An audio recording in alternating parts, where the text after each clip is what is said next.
మళ్ళీ వస్తా శ్రీనివాస్ గారు. ప్రసాద్ గారు నమస్తే. ప్రసాద్ గారు వినిపిస్తుంది. ప్రసాద్ గారు ఏమంటారు? ఒకవైపు ఏమో అధికారంలోకి వచ్చాక ఇచ్చిన హామీలన్నీ కూడా విస్మరించారు, ఎక్కడికక్కడ అన్ని రేట్లు పెంచారు. అధికారంలో లేనప్పుడు వచ్చే ముందు ఎలక్షన్ల ముందు మేమేం పెంచామని చెప్పారు, వచ్చాక అన్ని ధరలు పెంచారు, మళ్ళీ ఒక ఎన్నికల సాకు పెట్టుకున్నారు, అన్ని పెంచారు, విస్మరించారు అని అంటున్నారు. మరి మీరేమో రైతుల పాలిట వాళ్ళు మొసలు కన్నీరు కారుస్తున్నారు, అన్ని అబద్ధాలు మాట్లాడుతున్నారని మీరు మాట్లాడుతున్నారు. అసలు నిజమైన ప్రజాసేవకులు ఎవరు? మీరు కూటమి ప్రభుత్వం అధికారంలోకి వచ్చిన తర్వాత మీరు ఎంతవరకు రైతులకు మేలు చేశారు? సరే, రైతుల నుంచి మనం మొదలు పెడదాం. నిజమైన ప్రజాసేవకులు ఎవరు అనే విషయాన్ని మొన్న 2024 తేల్చేశారు కదా ప్రజలు క్రిస్టల్ క్లియర్ గా. జగనన్న ప్రజల్లోకి ఏమని చెప్పాడు? ఓటు నీ బిడ్డ వలన మేలు జరిగి ఉంటేనే నాకు ఓటు వేయండి అని చెప్పాడు ప్రజలు. ఇదే కదా ఆయన ఎజెండా, వాయిస్. మీ బిడ్డ వలన ప్రతి ఇంటికి మేలు జరిగి ఉంటేనే నాకు ఓటు వేయండి అని అడిగాడు. నాకు బలి నచ్చింది ఆ డైలాగ్ ఆయన చెప్పింది. నేనైతే ఒరే నాయన ఇటువంటి నాయకుడు ఈ రోజుల్లో ఉన్నాడా అనిపించింది. మీ బిడ్డ వలన మీకు మేలు జరిగి ఉంటేనే నాకు ఓటు వేయండి అని అడిగాడు ప్రజల్ని. 5 కోట్ల మంది ప్రజలు బాగా ఆలోచించారు. ఒరే ఈయన మేలు జరిగి ఉంటేనే ఓటేయమన్నాడు, కానీ ఈయన వల్ల ఏమి మేలు జరగలేదు కాబట్టి ఓటేయలేదు. 151 నుండి 11కి తీసుకొచ్చారంటే మేలు జరగలేదనే కదా. రైతులే లేదు, విద్యార్థులే లేదు, కార్మికులే లేదు, కర్షకులే లేదు, మహిళలే లేదు, ఉద్యోగులే లేదు, నిరుద్యోగులే లేదు, ఎస్సీ ఎస్టీ బీసీ మైనారిటీ బడుగు బలహీన వర్గాలు ఎవరూ వేయలేదు. అందుకని నీకు 11 వచ్చింది. మరి మాట్లాడడం నేనేమని? ఇప్పుడు ప్రజలు నిన్న అధికారంలో నుంచి దూరం చేసి 2 సంవత్సరాలు అయ్యింది. పోనీ ప్రజలను మనన్న గెలుచుకుందాము, ప్రజల దగ్గర పోదామి, ప్రజల కష్టాలు విందామనేటువంటి ఆలోచన ఎక్కడా లేదు. ఎక్కడో బెంగళూరులో ఉంటావు, అడపా దడపా వస్తావు, ప్రెస్ మీట్లు పెడతావు, మమ్మల్ని తిడతావు, పోతావు. అసెంబ్లీకి నేను అడుగుతున్నా కదా క్రిస్టల్ క్లియర్ గా, 11 సీట్లు ఇచ్చారు. నిన్ను ఎన్నుకున్న తుదివంత ప్రజల పక్షాన వచ్చి అసెంబ్లీకి ఒక మాజీ ముఖ్యమంత్రి హోదాలైనా గతంలో 5 ఏళ్ళు పదవి పట్టం కట్టిన ప్రజల పక్షాన వచ్చి అసెంబ్లీకి అడగొచ్చు కదా, మమ్మల్ని నిలదీయొచ్చు కదా, రైతుల కష్టాలు ఏదో ప్రస్తావించవచ్చు కదా. ఏ రైతు చెప్పాడు మా కష్టంలో ఉన్నామని? ఏ కార్మికుడు చెప్పాడు మేము కష్టంలో ఉన్నామని? ఏ కర్షకుడు చెప్పాడు నీకు మేము కష్టంలో ఉన్నామని? ఏ ఉద్యోగస్తుడు చెప్పాడు మేము కష్టంలో ఉన్నామని? ఏ విద్యార్థి చెప్పాడు? ఏ నిరుద్యోగి చెప్పాడు మేము కష్టంలో ఉన్నామని? ఎవరు కష్టంలో లేదు. చెప్పిన మాట చెప్పినట్లుగా, ఇచ్చిన హామీ ఇచ్చినట్లుగా అన్నదాత సుఖీభావ 20,000 ఇస్తామని చెప్పాం. నువ్వు ఏలేవు నీవు అని చెప్పావు కదా. 64 లక్షల మంది రైతుల ఖాతాలో 24,000 కోట్ల రూపాయలు జమ అయిందో లేదో తేల్చుకుందాం రా. ప్రజల్లోకి రా, లేకపోతే శాసనసభలోకి రా. 3 గ్యాస్ సిలిండర్లు ఇచ్చామో లేదో చెప్పు రా. ఒక్కసారిగా పెన్షన్ 4,000కి పెంచాం. 1,000 రూపాయలు పెంచడానికి నీకు 5 సంవత్సరాలు పట్టింది, అంప సోపాలు పడ్డావు. మేము 3,000 నుండి 4,000కి ఒకే 5 నిమిషాల్లో పెంచి చూపించాం. కానిస్టేబుల్ ఉద్యోగాలు అయితే ఏమి, డిఎస్సి టీచర్ ఉద్యోగాలు అయితే ఏమి, మహిళలకు ఉచిత బస్సు ప్రయాణం. సరే ప్రసాద్ గారు, ఓకే, మీరు ఇవన్నీ మేము భర్తీ చేశాము, ఎన్నికల్లో గెలిచిన తర్వాత ప్రజలకు ఇచ్చిన హామీల మేరకు అన్ని భర్తీ చేశామని చెప్తున్నారు, పెన్షన్లు ఇచ్చామని చెప్తున్నారు. మరి ఎందుకు అంబటి రాంబాబు కానీ పేర్ని నాని కానీ ఎందుకు ఇలాంటి విమర్శలు చేస్తున్నారు? అంబటి రాంబాబు ఏం మాట్లాడారు మీరు చూశారు.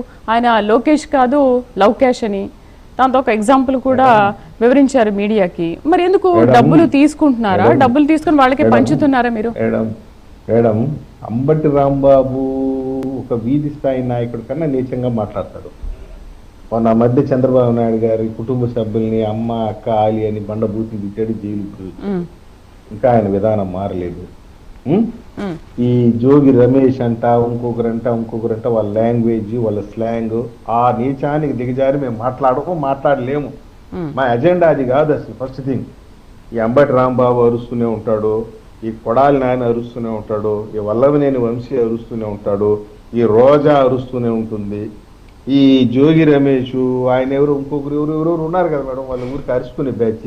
వీళ్ళు అరుచుకుంటానే ఉంటారు. మేము చేసుకుంటూ పోతానే ఉంటాం. ప్రజల్లో చొచ్చుకొని వెళ్తాం మేడం. మేము రోడ్లో పోతూ ఉన్నాము, మమ్మల్ని చూసి అరుస్తున్నారు. గజరాజుని చూసి అరుస్తూ ఉంటాయి, దానికి మనం ఏం చేయలేం. అరుచుకుంటా ఉండండి. మీరు ప్రెస్ మీట్లు పెట్టుకుంటానే ఉండండి. మీడియా కొట్టాలి, మీకు కావాల్సిన మీడియా కొట్టాలి, మీకు కావాల్సిన ఛానళ్ళు తీసుకొచ్చి పెట్టుకోండి, రికార్డెడ్ లైవ్లు తిట్టండి మమ్మల్ని. జనాల్లో కుదిరి జనాలు నవ్వుకుంటా ఉన్నారు, ఏదో కామెడీ పీసులుగా ఉన్నాయి అని చెప్పేసి. లౌకేష ఏం మాట్లాడతావయ్యా? ఒక మంత్రిని పట్టుకొని రాజ్యాంగబద్ధమైన పదవిలో ఉన్నటువంటి ఒక వ్యక్తిని పెట్టుకుని లౌకేష్, దాని అర్థమేం చెప్పు? What is the meaning of Loukesh? Love cash. Love cash? Oh okay, cash ని బాగా ఇష్టపడతాడని తీసుకున్నారంట, బాగా డబ్బులు ఓ తీసుకున్నారు. ఈయన చూసింది లోకేష్ గారు డబ్బులు తీసుకునేటప్పుడు ఈయన తొంగి చూసి ఉంటాడు కిటికీలో నుంచి. మాట్లాడతాడు బేస్లెస్ అలిగేషన్స్. నువ్వు మంత్రిగా చేశావు. మీకు విషయం చెప్తాను చూడండి మేడం, ఇదే ఈయన సొంత నియోజకవర్గంలో శానిటరీ వర్కర్స్, మున్సిపల్ ఎంప్లాయీస్ ఒక ఆయన చనిపోతే ఆయనకు వచ్చినటువంటి CMRF డబ్బులో 2.5 లక్షలు నాకు వాటా కావాలి అని చెప్పి అడిగి, ఒక శానిటరీ ఎంప్లాయ్ అంటే పాపం మున్సిపాలిటీలో పనిచేసేటువంటి శానిటరీ ఎంప్లాయీ దగ్గర CMRF డబ్బులు వస్తే దాంట్లో 2.5 లక్ష 50% వాటా కావాలని అడిగి తీసుకున్నటువంటి వ్యక్తి ఎంబటి రాంబాబు గారు.